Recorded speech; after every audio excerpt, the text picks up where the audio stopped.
Alta, kamu kenapa serang KitKat? Tujuan kamu apa? Kamu mau dia mati? Kamu tahu nggak, Mama kecewa dan marah dan sakit hati sekali kamu menyakiti keluarga kamu sendiri. Alta, kamu udah tahu kan konsekuensinya?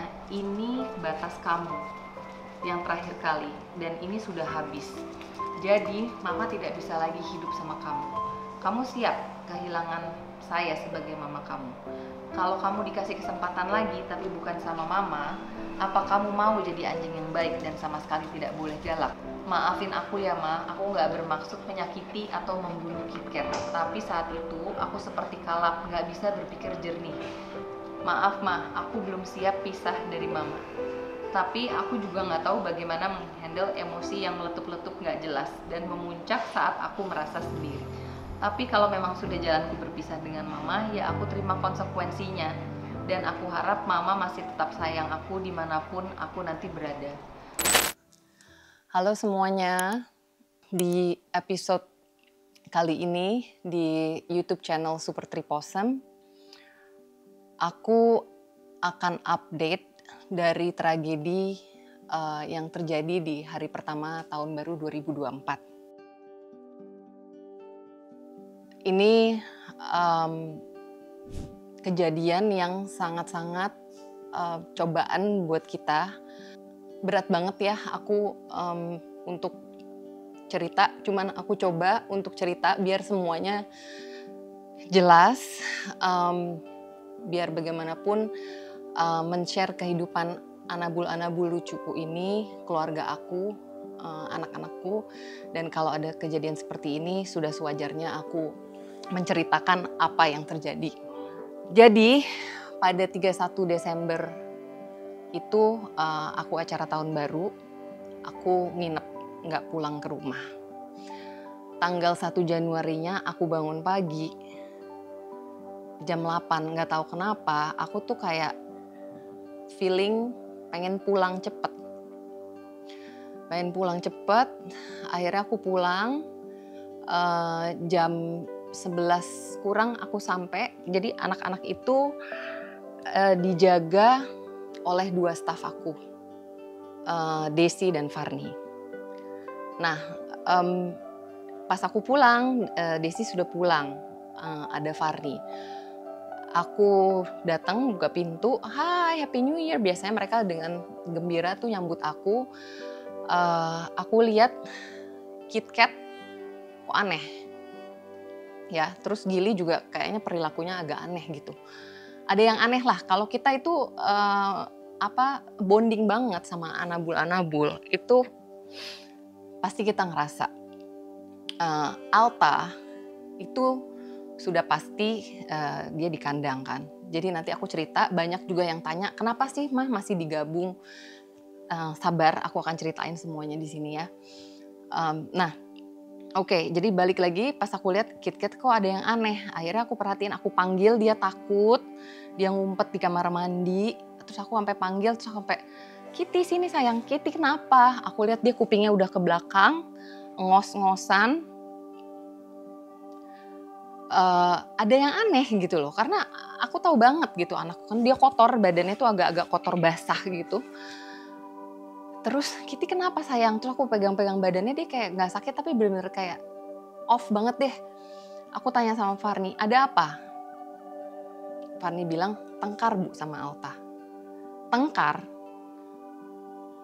Maksudnya gimana bisa? Aku tuh udah jelas dari semenjak Alta nyerang Warren pertama kali, aku tidak boleh gabungin Alta sama anak-anakku yang lain.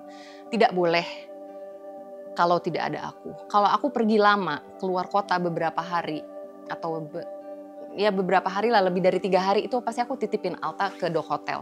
Kalian kan juga udah pada tahu. Cuman udah berapa kali ya pas aku lagi dirawat di rumah sakit, terus kita lagi pergi naik kapal, itu kayak aku pergi cuma sehari, 2 hari, 3 hari, itu Alta dijagain. Yang penting pesan aku adalah Alta tidak gabung sama yang lain. Kalau waktunya Alta lagi keluar dari kandangnya, anak-anak harus masuk, pintu harus dikunci. Lalu jadi aku bingung kan, tengkar gimana caranya. Aku tuh kepala aku langsung berkecamuk, maksudnya apa tengkar? Saya lagi di atas Bu, Mbak Desi yang ada di bawah. Saya telepon Desi, kamu di mana? Kamu udah pulang? Kenapa ada kejadian ini kamu gak bilang? Saya baru mau WhatsApp ibu. Saya tanya, karena saya benar-benar pure nggak tahu gitu ya kan. Di mana? Akhirnya saya narrow down. Kejadiannya di mana? Katanya Tengkar. Katanya KitKat ngerebut makanan Alta. Gimana caranya? Jam waktu makannya aja dipisah. Dan jadi saya udah benar-benar bingung banget waktu itu. So saya cuma tanya, kejadiannya ada di mana? Di titik mana? Jam berapa nggak tahu, lupa. Kejadiannya ada di mana? Di bagian mana? Di bagian dekat kandang Alta, di bagian kolam renang, di mana? Di tempat mereka pipis. Langsung saya cek CCTV. Dan aku cek, hati aku hancur. Kaki aku lemes. Aku udah gak tahu lagi. Kayak itu tuh keajaiban banget. KitKat tuh masih di sini panting ketakutan. Gimana sih kalau orang kayak nggak tahu mau ngapain? Aku telepon Kak Didit, aku gemeter. Kayak kita memproses, cuma aku tuh kayak banyak yang harus kulakuin, tapi aku nggak bisa ngapa-ngapain karena aku lemes. Akhirnya aku cuma pegang-pegang badannya KitKat, maafin mama. Sambil aku tanya, Vet ada yang buka nggak? Aku tanya, kesemer kemana?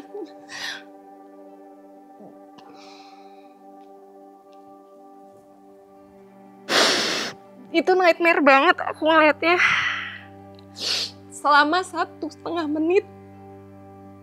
Seperti yang kalian lihat. KitKat abis pipis. Gak ada angin, gak ada hujan. Alta nyerang dia. Koyak-koyak badannya dibanting. Mukanya KitKat.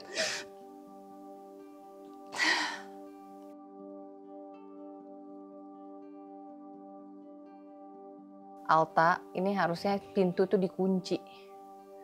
Nah, ini KitKat lagi pipis.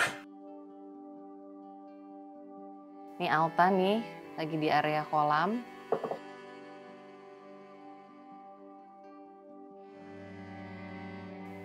Nih KitKat minggir-minggir abis pipis. Dia bengong-bengong.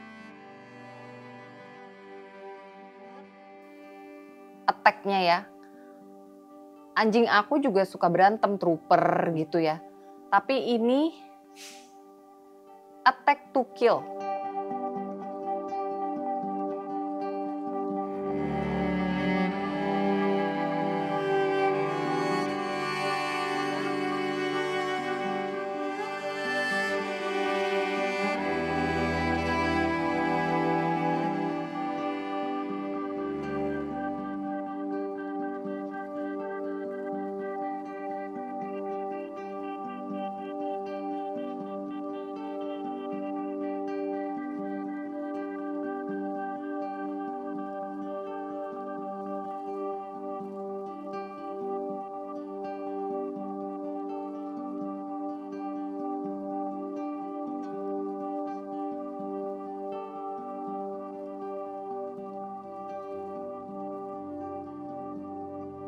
Kalian bayangin ya, ini KitKat itu anak perempuan pertama aku.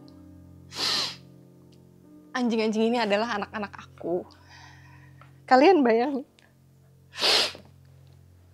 anak kalian digituin, dan kalian gak ada di sana, gak ada. Hancur banget hati aku. Hancur sampai hari ini pun hati aku masih hancur. Dan hancurnya jadi berlapis-lapis karena yang nyakitin itu adalah anak aku juga. Yang aku udah kasih kesempatan berkali-kali sampai terjadi 5 kali attack. Aku gak berani ngeliat, aku telepon dokter, aku tanya Kak Didit. Tapi akhirnya aku memberanikan diri, aku harus lihat, bener-bener lihat apa yang terjadi. Aku lihat berulang-ulang aku nangis. Kak Didit langsung bantuin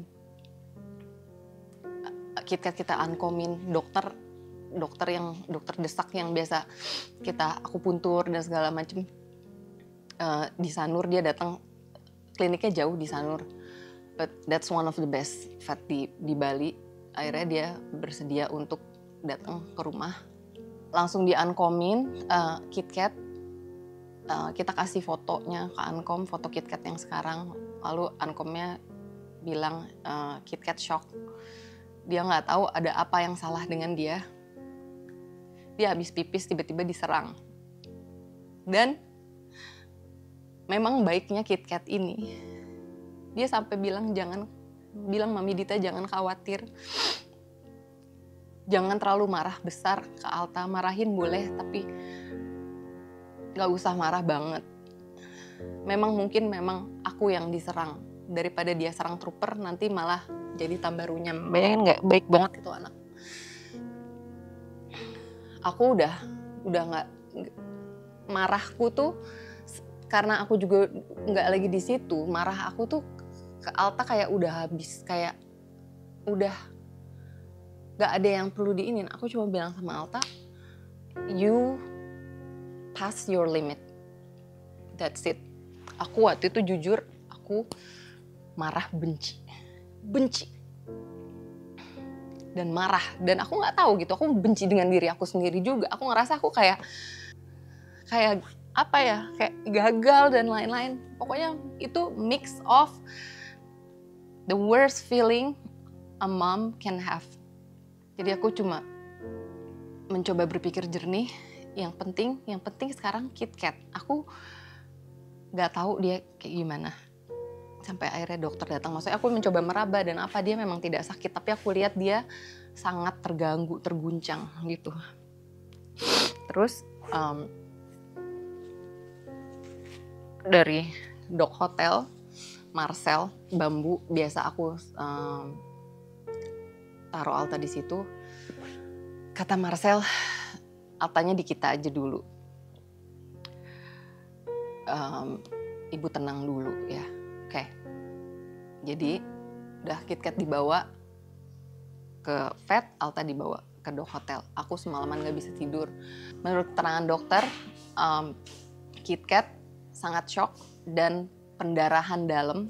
Ada bekas luka gigit tapi tidak ada yang gimana karena dia digigit dan dikoyak-koyak itu kerusakannya itu di dalam. Jadi jaringan-jaringannya. Iya Candy. Habis mandi ya sayangku. Tuh. Wanginya anak mami. Anak mami. Udah, bentar dulu ya, mami lagi cerita. Nih kalau kayak gini-gini biasanya KitKat ikutan datang. Sekarang dia kayak masih Swedish. Iya, ntar dulu nak ya. Menurut keterangan dokter, Mbak ini lukanya cukup parah. Seperti yang bisa lihat di screenshot. Harus dioperasi malam ini juga. Jadi itu pendarahan dalam. Dan jaringannya di situ kita nggak tahu. Akhirnya saya bilang, dok, USG, X-ray, cek darah, apapun yang perlu dilakukan semuanya tolong dilakukan. Lakukan yang terbaik buat anak saya. Iya Bu. Mau dioperasi malam itu juga saya bilang, dok boleh nggak tolong tunggu sampai pagi-pagi deh saya datang. Pagi banget saya datang. Tapi saya nggak mau kalau KitKat itu dioperasi terus dia sadar-sadar nggak ada saya. Sambil Kak Didit juga terus uncomin KitKat. Saya bilang jangan bilang KitKat dia mau dioperasi karena nanti dia tambah stres. Karena dia kayak nyariin Mam Didit mana, Mami Dita mana. Aku kenapa gitu loh, dia kan bingung karena dia habis di attack gitu terus tiba-tiba dia dipisahin gitu sama packnya. Nah terus aku mencoba tidur dengan nggak bisa tiduranku itu, aku lihat dari dokter, saya cuma bilang, dok tolong jagain dan usahakan yang terbaik buat anak saya. Tolong banget dok, tolong. Ini anak saya yang pertama, dokter tahu seberapa sayangnya sama anak-anak saya. Ini maksudnya mereka tuh bukan anjing gitu loh. Mereka itu adalah anak-anak aku. Bentuknya aja yang anjing, tapi mereka adalah anak aku, keluarga aku. Nah, jam 4 saya kebangun, jam 5 saya terima WhatsApp dari dokter, Mbak, KitKat ini imunnya kuat, syukurlah setelah dikasih obat, disuntik dengan anti memar dan lain-lain. Lukanya ini, luka dalamnya membaik, kemungkinan tidak perlu operasi, tapi KitKat masih tetap harus kita observasi, stay di rumah sakit. Dah, pagi aku tetap ke sana, aku telepon Bima. Jadi yang udah pada langsung tanya, kenapa sih Mam nggak kasih tahu Bima? Loh, justru sebelum aku ngomong ke sosmed itu adalah hal terakhir yang aku lakukan, ya. Jadi aku nggak kejadian terus langsung sosmedan, enggak. Kalau mau ditanya secara pribadi, I want to keep it private. Apalagi aku sendiri juga orangnya introvert. Aku kalau ada masalah tuh lari, menyendiri gitu. Nyelesain masalahku dengan sendiri. Nah, anyway, aku kasih tauin Bima, Shena aku kirimin hasil CCTV-nya. Bima langsung kaget, shock. Dia telepon aku, dia bilang apapun keputusan aku, dia mendukung. Shena juga muatin aku karena mereka melihat rekamannya. Aku fokus ke KitKat. Jadi seharian itu, hari kedua aku urusin KitKat semua-muanya. Alta aku biarin dulu. Pokoknya aku tahu dia ada di Dok Hotel dengan Marcel yang cukup expert. Dia juga punya pengalaman serupa dengan Belgian Malinoisnya dia, dan dia juga menghandle banyak klien dengan anjing-anjing yang kurang lebih case-nya seperti itu. Kenapa KitKat?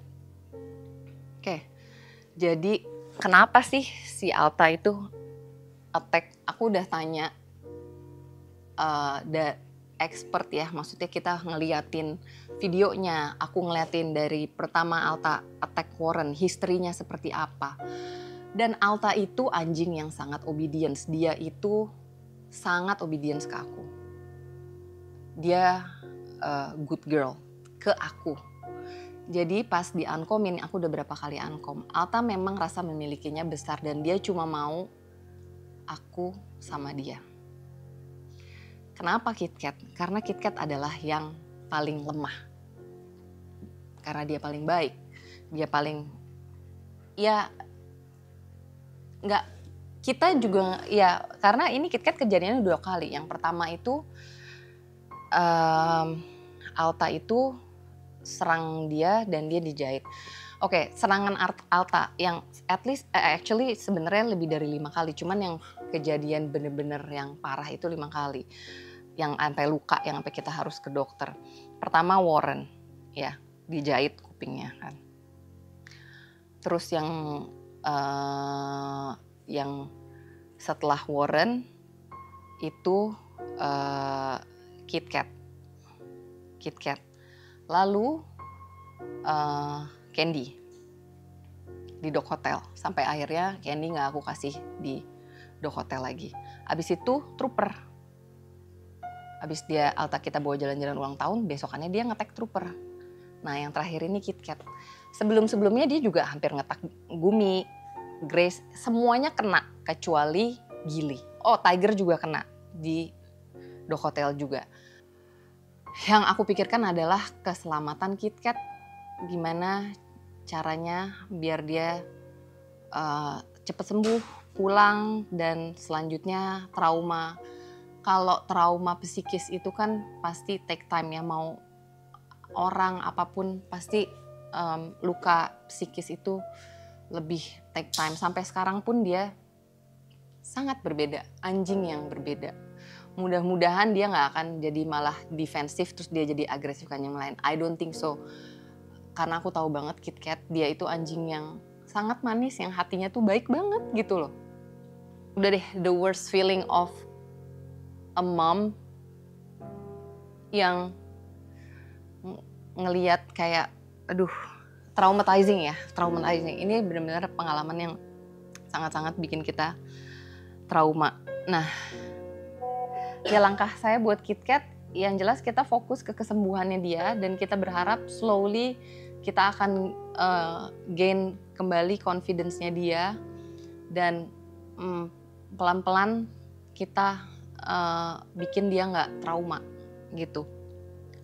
Aku seek for help, aku tanya, aku minta pertolongan ke dok expert maksudnya seperti pelatih anjing yang profesional yang sudah banyak menangani anjing-anjing seperti Malinois dan case-case seperti ini.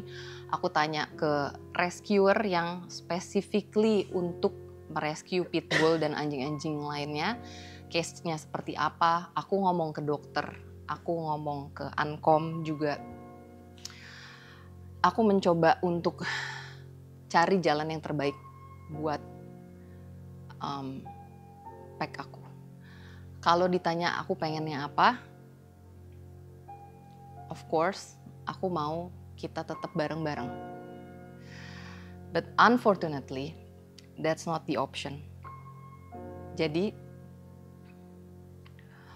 setelah mendengar beberapa keterangan dari these experts dan diskusi dari orang-orang terdekat aku, jadi grief, perasaan aku ini kayak mix dari yang nggak enak itu terus kayak berubah.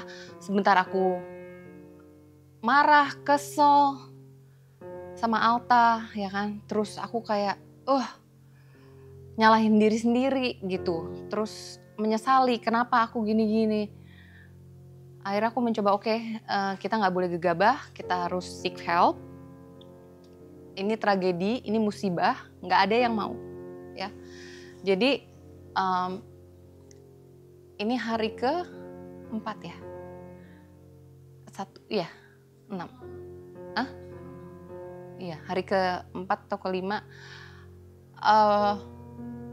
Aku rasa kangen banget sama Alta. Terus aku inget-inget zaman dia baru datang ke sini segala macam. Terus aku bener-bener kayak aku ngelepas dia.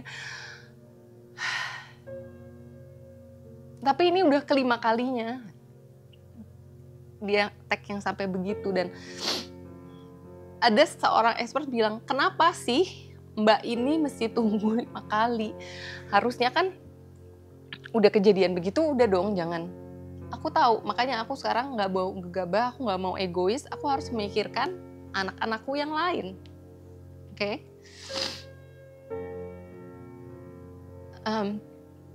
Jadi ya dengan sangat berat aku harus melepaskan Alta dari pack ini. Dia nggak boleh tinggal lagi sama kita. Jadi bikin aku berat banget gitu. Aku sampai sekarang aja kalau mikirin pusing. Aku masih nangis-nangis terus, lagi jalan, lagi nyetir, tiba-tiba nggak ada apa, nangis. Karena ya ini suatu hal yang berat banget. Ini bukan keputusan yang mudah. Cuman again and again aku harus memikirkan kesejahteraan anak-anak aku yang lain.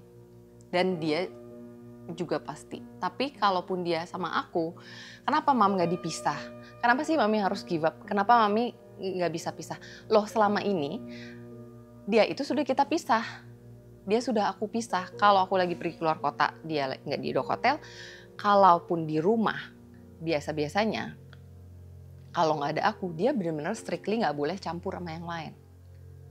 Kalaupun aku lagi kerja, lagi fokus, dia itu aku taruh di kandang. Aku paling dulu, nah makanya punya Alta ini adalah banyak banget pembelajaran buat aku.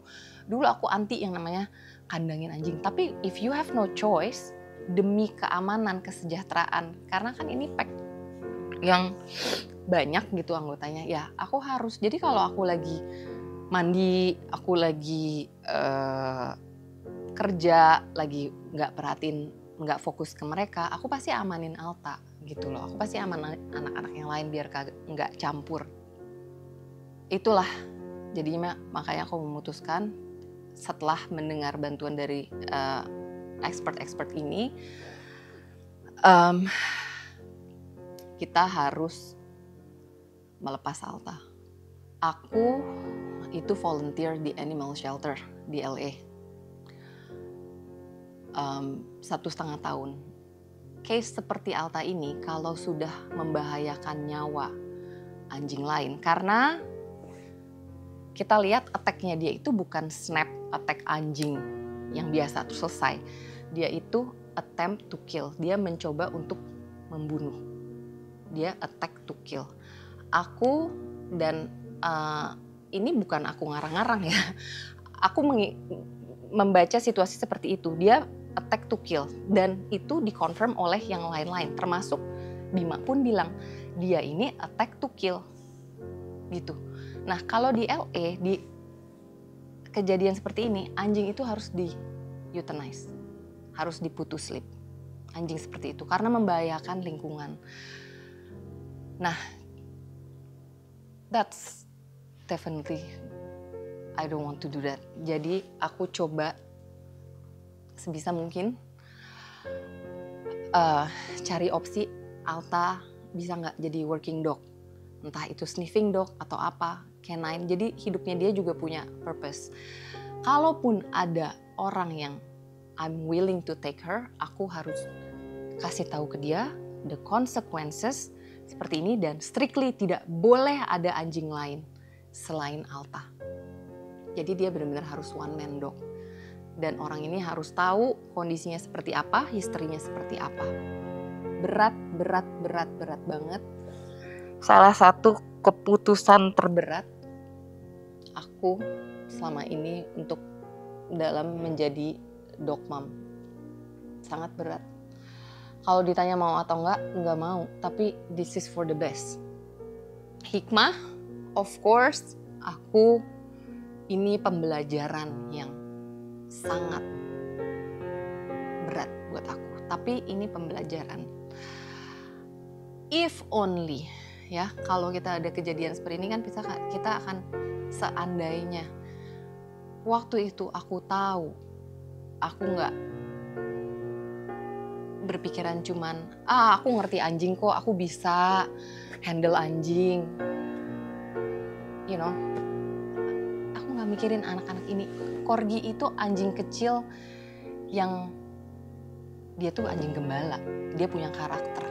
Belgian Malinois itu anjing yang sangat berkarakter. Ya, sebagaimanapun sebaik-baiknya usaha aku waktu itu, materi aku tuh udah jelas Alta tidak boleh drive-nya tinggi karena dia Malinois. Jadi aku strictly nggak boleh dia ada namanya pelatihan proteksi, Dia benar-benar anjing rumahan. Jalan-jalan pun kita nggak kasih yang lari main play fetch atau gimana, jadi nggak bikin drive-nya dia tinggi. Tapi tetap aja ada kejadian ini. Jadi hikmahnya ini suatu pembelajaran ke depan buat aku dan aku harap orang-orang yang lain, followers ataupun yang non-followers yang berpikiran pengen punya anjing, ini tolong pengalaman aku dijadiin pembelajaran dan pikir panjang ya. Untuk menambah seekor anjing yang sifatnya karakternya one man dog ke dalam suatu pack itu tidak bijaksana gitu loh. Ya pengalaman orang beda-beda, cuman ini pengalaman aku yang bikin it's very very traumatizing dan aku harus share ke followers dan ke para pecinta anjing.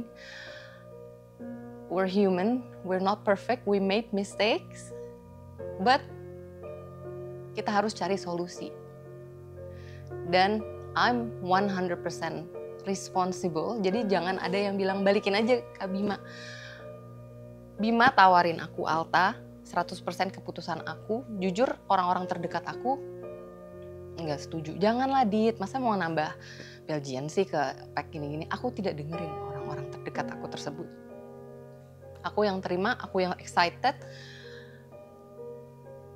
Sebisa mungkin aku training dia biar cocok di pack, tapi ternyata tidak. Karakternya memang tidak cocok. Jadi kalau misalkan orang bilang balikin aja, ini segala macem, no. Aku yang harus tanggung jawab dan 100% aku akan responsible atas kejadian ini because I'm their mom. Dan aku cari jalan yang terbaik. Karena ada suatu, nanti aku bisa share juga di episode lain. Pernyataan dari Alta yang bikin aku terpukul banget. Sebisa mungkin yang terbaik. Hai baby. Mungkin aku masih bisa ketemu Alta dan aku akan tetap sayang Alta. Cuman ya memang kita harus pisah dari pack ini gitu. Alta harus pisah dengan pack ini gitu. Ya. Cuman aku yakin aja itu yang terbaik dan pembelajaran buat akunya, buat anak-anak ke depannya. Bukannya jahat ya, ini I know my kids. Begitu Alta nggak ada, vibe dari pack ini beda banget. Mereka kelihatan jauh lebih happy. Candy lebih riang, Tiger sama Grace mau masuk rumah. Ini bukan karena kita jahat, tapi anjing-anjing ini, anak-anak ini menunjukkan sendiri vibe-nya sekarang seperti apa gitu. Oke, semuanya aku rasa cukup updateanku kali ini di episode ini. Kalian boleh komen di kolom komen pertanyaan apa sih yang aku miss gitu, karena jujur sekarang ini aku tuh sebenarnya masih kacau balau. Kalau ditanya siap nggak bikin konten ini, nggak. Cuman aku kemarin udah diskusi, aku udah ngerasa siap untuk mengumumkan keputusan aku. Aku juga ngomong ke Papa The Golden dan ya sudah, update-nya seperti ini. Kalau masih ada yang kurang atau masih kalian pertanyaan, silakan komen di kolom komen di bawah. Kita akan ada the next episode penjelasan. I guess that's all. Terima kasih semuanya. Mohon doa untuk pack kita biar kembali dinamis, harmonis, dan bahagia. You guys take care. Semoga tahun 2024 ini bring better, happier for all of us. Thank you.